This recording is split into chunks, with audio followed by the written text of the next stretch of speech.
ng Ginoo. Human ka karon nagdawat. Tindog na. Amin ba? Kunya sa imong itindugan karon, ingon siya, kung di ka itong mga butang na imong nadawat karon, din lako itong mga butang ako ipakita pa rin sa unahan. I have still things ahead that I am going to reveal to the Lord. And of those things in which I will appear unto thee. Nakapasa ipadayang di mo sa unahan, hindi na naging mo katupad. Ikaw karon, layo pa kayo sa imong unahan. Of course, layo na ka sa imong gigikanan. Pero di pang layo sa imong unahan. Kawalan mo ison that ahead of us is very far. Still very far. Why? Because ahead of us is eternity. Wala'y katapusan. Maunang, wala tayong katulong na buhunong. Amen ba? Amen. Pero ang rason na wala tayong katulong na buhunong, tungkol kay ginatao mo ang imong tawag sa langit noong pananahon. And what is this? Okay? And what is this? This is what we call the clear vision. Tingnan na mo mag-ison para mag-control na ko. I am giving you the characteristic of what is the life that is driven by the heavenly vision. Number one, this is the life that having the platform of God's revelation. Katong doon na sa plataforma, there is a certain place for him wherein he is always encountering God revealing himself to him. Kabalo mo na importante na ito. That's why everything in his life, sa iyang earthly existence, sa iyang paglungtad din sa yuta, he must fall to earth. He is blinded by his own eyes so that everything will be pushed. Magsugod siya mag-isunod, everything will stop. Every earthly will stop. So that in that platform, God can reveal himself. Pagkamao ko sa punto mga iso na munong sa kutanan, di sa kong iso magdanaw atong kaugalingon kong pananawon, munong sa kutanan mga personal kong ambisyon, ni anang panahon na, dito ko sa Ginoo mga iso kong himalakon, ano ipadayag niya ang iyang kaugalingon. Ang tawag na the platform of divine revelation. And that is, number one, about the characteristic of the heavenly vision. Tignan mo doon. Pagkaligaran na itong mga mutang, ginapangalan sa atong kinabuhi. Pag-deliver is very nag-characterize na po ninyo mga insuon what is earthly vision compared to the heavenly vision. Number two, makita natin mga insuon, the characteristic of the heavenly vision is that heavenly vision produces immediate transformation. Then from that time onward, it goes in the process. No, it progresses. In the process of that, it progresses. You will grow from faith to faith, glory to glory. Amen? You will go. Kanapang kanta ka nag-ingon. Mula noon, sa ito.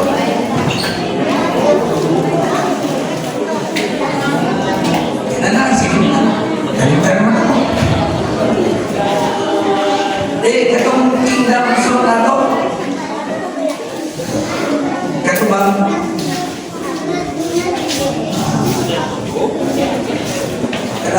pataas ng pataas. Hirap, nalitan na pag-lyrics niya. Okay. Number three, the characteristics of divine as a heavenly vision is that heavenly vision gives you a clear vision. Dalon ka niya. And what is this? Ang claim mission ako hindi pakita na ninyong mag-exhort. Yun si Pablo, ayon si ang inong nato kang Pablo. Sa dyan, sukod siya po ng ito dyan. So, guys, stand on your faith. For I have offered to you and today for this purpose. Naagit ko ito yun mo. Okay, para mahimong general na biokwentado, di mo na lang. This is the this is the video na. Imang sa ginawa. Stand on that way, for I have offered to you for this purpose. Tanan, mamutan ako. Pila man ang Ginoo nga ikaw ginawa sa Ginoo, uwi para di ka na baka karon. O pila man niyo ato nga ginawa sa Ginoo nga nagbaton ka kinabuhi kay dunay tuyo ang Ginoo. And therefore, that is heavenly vision.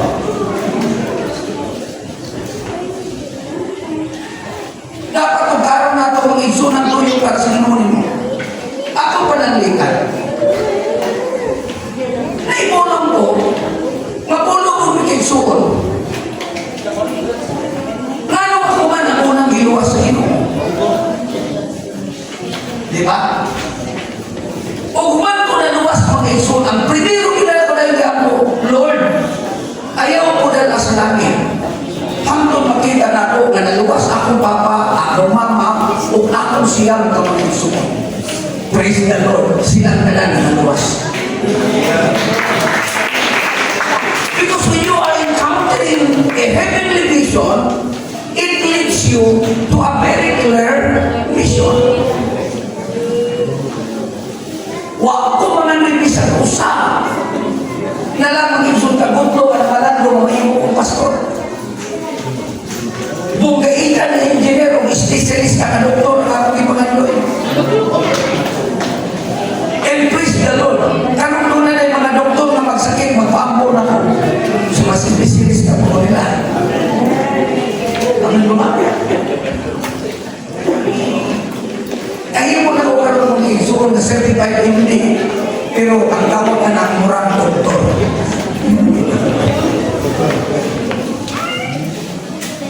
Lalo ko yung mga suki din nga, pili doon sila mamatay. Huwag doon ka nila kung hindi karoon. Pastor, dali sa hospital na naman. Nahihimalat yun, hindi mo mamatay. Naglibong na ang doktor, anong critical na pero na ipag-apon mamatay. Ang doktor na lang kung ako na, makukuhin na lang ninyo. O, tao na ko. Muna kung pag-lisod mong mamatay, kapunin ninyo.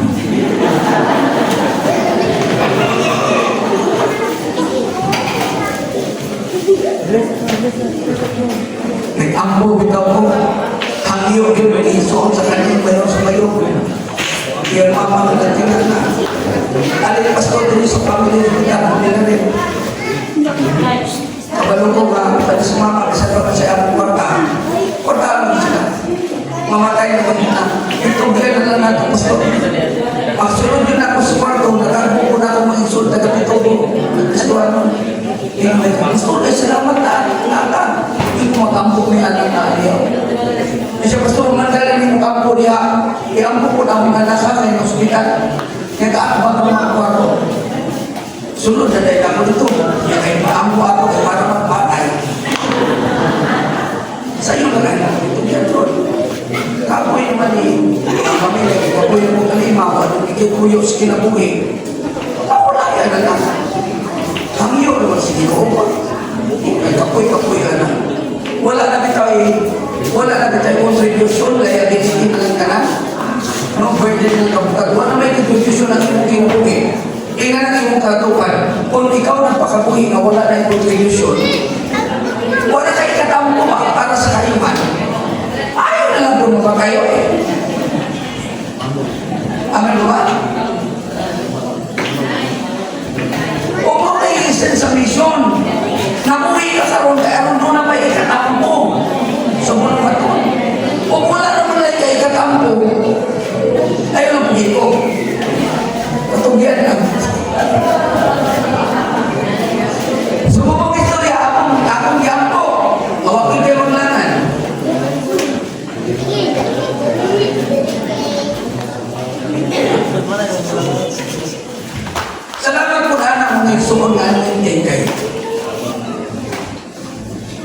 Dagang, yan po anak ko nga, wala mag-uod na, yan po anak ko naman ay. Ang response pa yun, so salamat kayo sa inyong putaw po. Nakugyan po ka rin sa Nugalinaw, sa mga isa ka to'y kutuwa, 18 ko mula. Yung mamatay di ko ako, nakalak na nila na. Kalabira na yun. Buhi na kalabira. Kaya na. Usap ko ka to'y tumakuha na kaon. Wala na yan, nakalak mo na ka na. Pero buhi. Kaya na kaliwat yun, hila. Kasama ito hila. Ang hilakan kayo, hindi mamatay. Imbitahan na ilang palinti ka pare, ilang palinti ni Misa ni Cristo Pastor, ilang palinti ka sa Pakistan, ipag-imbitahan na tanan. Dahil ka mamatay, tubig sa Cristo, so naka-ulan. Wala na dito. Totally, shut down na kita ng system sa labas. Daan na naman doon. Hindi na mamilok. Nakalak na tanan. Kapay nagbukan. Ikaw na lang doon mo, kinhawa. Di na po mo respond. Iba-iba naman din eh.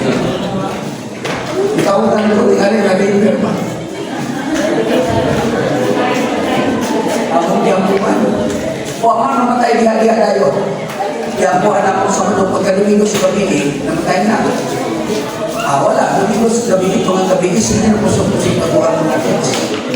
Ako ang mga messages. Paso, salamat tayo, patay na si Lola.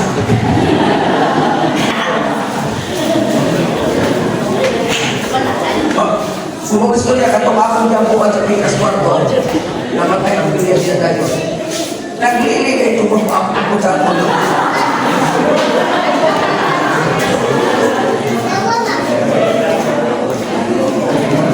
Wala mapaabot na ako sa gawa sa aling kwarto. Sunod sa ilang kwarto.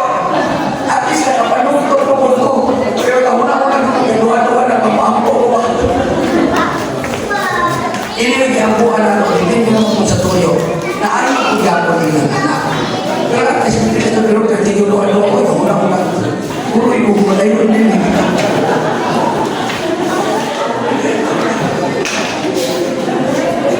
Sige mga isoon, matapos na to. Matapos na to. And gusto na ko ma-internalize ninyo. Kita karoon na nagpakabuhi. Wala pa rin ko sa nato kung iso na kung wala pa rin sa nato ni akaroon ni Nina. Kung hindi patungkol sa tinungon na ako na. Labaw na sa nato, mga isoon sa diferensya sa atong kaluwasan. O kanang pinakaplatong din kaya tinawag sa tinungon. Anong naapon pa nato ang ipaghingi mo sa Diyos? Anong naapon pa nato ang iso na nabalihan ka sa Diyos? Naapon na ang naapon to ka hanggang na nagpakalaga ka sa Diyos. Kita nahimo na lang natong pamilya na sa ang atong pagkalaga sa Diyos. Naapunan natong naandan pa, nahimo na natong kultura o tradisyon ang pagsulod o pagdato sa Panginoon. Pero maupon na ipaunanan sa tawag sa Ginoo nato. Ang Ginoo, ang pinakataas na tawag, mauwag lang itong tawag. Tungkol kay maunay atong destino sa walay katapusan. Di mo no, kung kinabuhi ka na isputan, patong na ni Pablo, palabiron pa na ako, katuwa na ko karoon sa Ginoo. Mubulag na ko dito sa lawas. Pero yung na Ginoo, doon na ba'y mga puluhaton, naging kinahanglan ko buhaton. Amen po ba? Balikan natin sa Panginoon na tulong ang karakteristik sa itawag na vision. Paul was revealing, Panginoon siya, wala din tumusumpak sa langit ng pananahon. Nagpasagot siya na ang langit ng pananahon o ang platform, din ang Ginoo nag-encounter niya. O kanusan niya na-encounter ang Ginoo, na-encounter niya ang Ginoo sa niya, ang kanan niya mga yunan na umutan, yung kinahanglan mabukan. Ang iyang personal na mga mata, yung kinahanglan mabukan. Aron mapadayag sa Ginoo ang kanang programa sa iyo sa Ginoo. Ikaduha, ang langit ng pananahon, mao ang isuon ang pagpadayag, mao ang ebidensya sa imong nausap na kinabuhi. That you are no longer now live by yourself, for to live is Christ and to die is Him. I am crucified with Christ. Nevertheless, never not I, but Christ lives in me. And the life that I am living now in the flesh, I the Son of God who loves me and give Himself up for me. Dili na ako ang nabuhi sa akon. Kaugaling mo. This is a transformed life. You are no longer living for yourself. But number 3, ang tinuod na kinabuhi sa itawa ng langit ng pananawon, mao kadong nahibalo na ka mga igsuon sa imong misyon. Na akademi, kayo na kayo buluhaton sa Ginoo. Kung gusto ka gamiton sa Diyos, sa bisan mo sa kapasidad, pwede ka gamiton sa Ginoo sa finances, mahimo kang bungaitan na negosyante. Amin ba ba? Para unsa? Para ang dili ka mahimo popular sa pagkaanunahan. Kundi mahimo kang galamiton alang sa pagpadako sa gingharian sa Ginoo. Pwede ka gamiton sa Ginoo sa nagkadayang pagi. Basta kaya imong focus, you are no longer do it by yourself.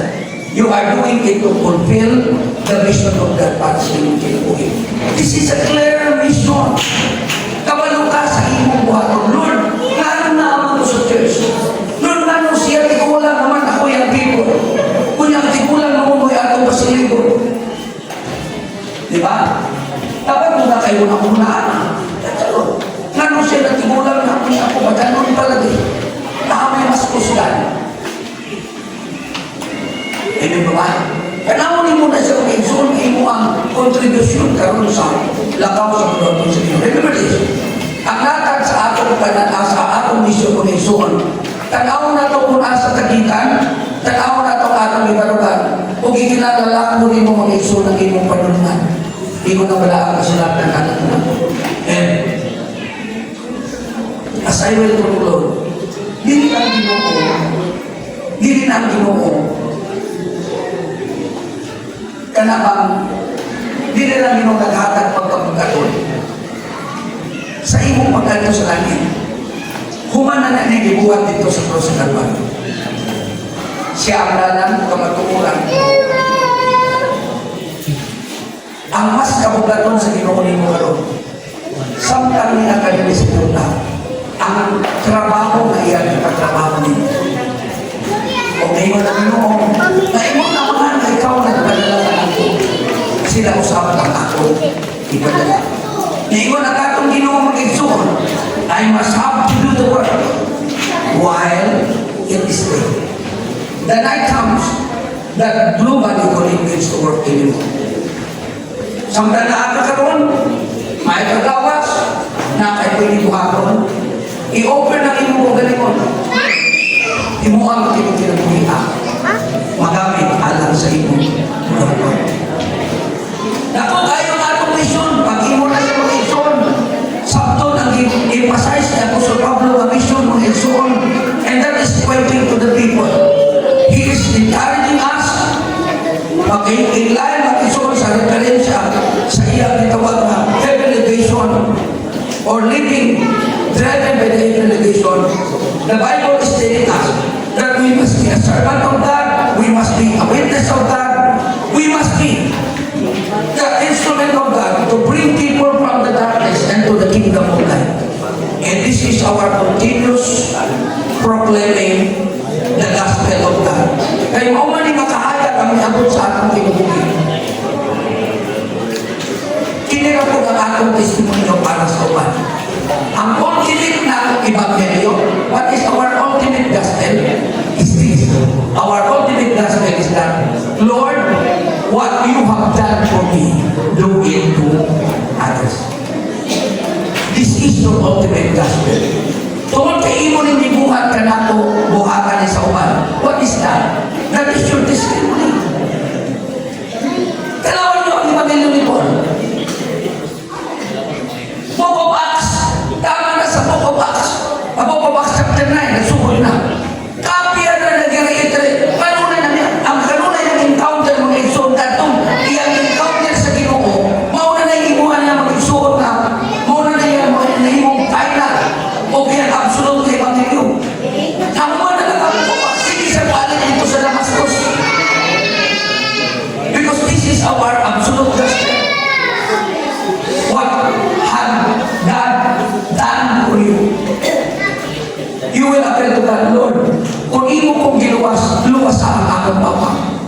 imo kong giluwas, luwasan akong mama. Kung imo kong giluwas, luwasan akong silingan. Kung imo kong gibapong, papuhon mo ang akong pag-ibig. Kung imo kong ginugat sa imong mga disipulo. What God had done to us, God can do it to others. But God is going to use it. Dili na ang Ginoo magdeploy kung manunod sa langit ang magwala ng Biblia ini. Di na po si Jesus mag-igsoon mo kay magdupa-dupa o magbibigay ng Biblia. Ikaw na ang magtuon nito sa dito para sa iyang tinuod ng misyon na iyong tagap. Maninugtag ka na ng igsoon,